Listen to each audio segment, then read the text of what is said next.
Hi, I'm Rhea from Active Health Clinic, and today I wanted to talk to you about a common question we get, and that is, what is the difference between mindfulness and meditation?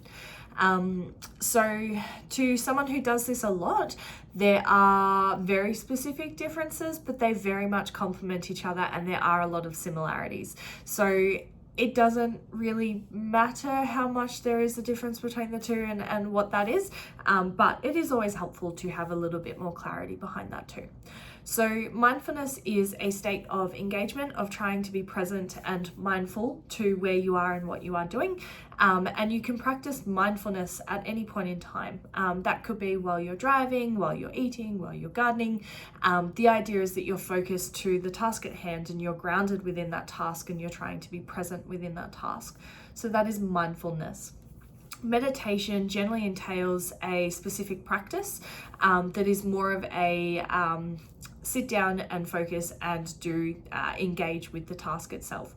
So meditation specifically can involve mindfulness, but not necessarily always. There are many different types of meditation that may or may not include mindfulness. However, practicing meditation can help you better engage in mindfulness, and engaging in mindfulness can help you better engage with your meditation. So they, as I said before, they very much complement one another, but it's looking at what you want to be doing and what you can connect with as well. So for some people, they feel like they're able to better ground and connect with something like mindfulness. So that might be eating and observing the colors and the textures and the taste in the food, or the smells and all of the different senses involved in food. That could be in gardening and grounding your hands into the earth and playing with whatever it is that you're doing.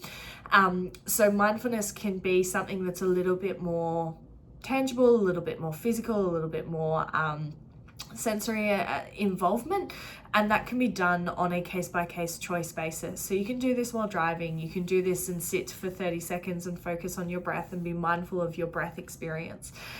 You can do it any place and anywhere and on your terms. Same thing with meditation, but meditation, a lot of people think that there's more guidelines to how to do it properly. And in a lot of cases, both meditation and mindfulness often get either a really good rap and maybe too good of a rap that it's like, this will fix you, this will fix everything. When that's actually not fair to one thing and one task and one engagement, that they are both very good for you, but you may not be one to sit and focus on something for 5 minutes. So especially those with maybe a neurodivergent background, specifically, and maybe an ADHD profile, you may not feel comfortable sitting and listening to the one audio that's guiding your breath and guiding your body and guiding where your brain should be and telling you to stay focused on that one train of thought. That may not be accessible to your brain space, and then doing that and expecting good results from it is actually very unfair to what it is that you may be capable of, or what it is that you're actually going to get something out of as well. So meditation, you can have walking meditations, you can have nature meditations, you can have more of like a busy brain meditation as well. So it's not a one-size-fits-all construct, but it is very important to recognize that the way that you feel about it and the way that you want to go about it should influence what type of task you're engaging with. So what I'd suggest is play around in practicing mindfulness, because you can do that 3 seconds at a time and build from there. And in practicing that mindfulness, you may be able to then build into practicing a meditation in whatever context that you personally would like to, and they can feed into each other. But please know that one thing, as much as they have amazing benefits, both mindfulness and meditation have a lot of evidence behind them to be really good for our health and really good for our nervous system.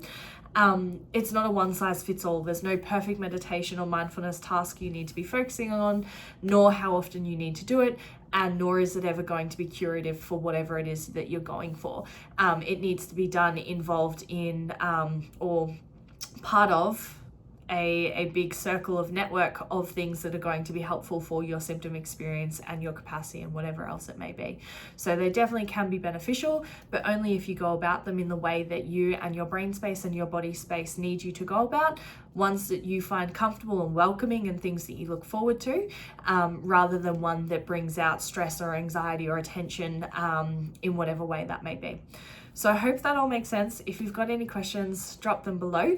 But I hope this gives you permission to practice mindfulness or meditation on your terms, rather than a cookie cutter approach and a set and forget. So I hope you enjoy, and see you soon.